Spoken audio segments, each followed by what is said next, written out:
Alrighty. Well, hello there. We are fixing the size of this thing. All right. Hi. This is the video for Monday. It is December 16th and try to week 6. Hello.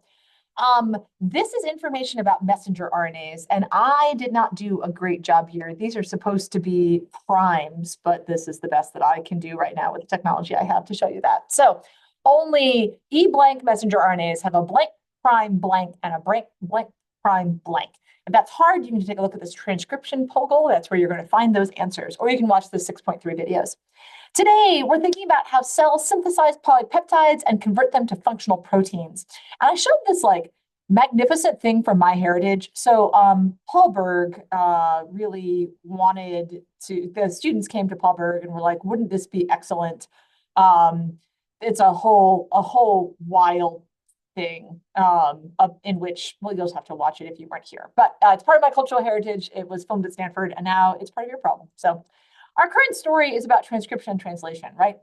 And we know now that when we look at this story, we're thinking about messenger RNA. Some RNA is structural, like tRNA, or enzymatic, like in the ribosome, the ribosomal RNA. Ribosomes are made of both rRNA and protein.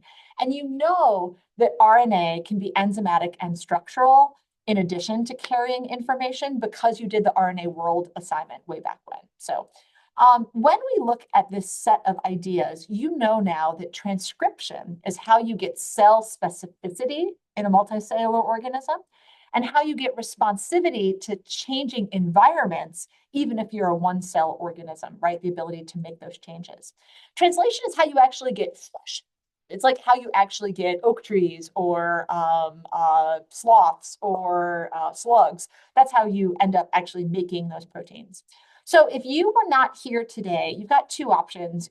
My strong suggestion would be that you pick up a copy of the pogle and that you take a look at the first page and know how to use the version that looks like this, as well as this version, which we'll use throughout the class.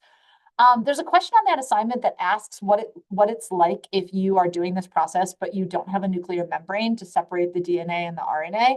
That means you don't physically separate transcription and translation. So here's the DNA molecule. Here's this is a micrograph. Here's transcription start. And so as the messenger RNA gets made, ribosomes are then moving down it, making proteins, which you can't see here, right? And so like this process of the tRNAs coming and meeting, if it's not separated by making the messenger RNA, it means that both those things happen in the same space. So in the last part of our class today, I asked people to go into their Unit 6A study folder and to look through these details and make sure that they are all reflected in their study guide. If you'd like to be able to look at transcription and translation movies, this is pretty helpful. So in translation, I'm going to ask you to copy and complete, giving a 1 or 2 sentence summary of this process. All right, that's it for me. I hope you're doing well out there. We'll see you soon. Bye.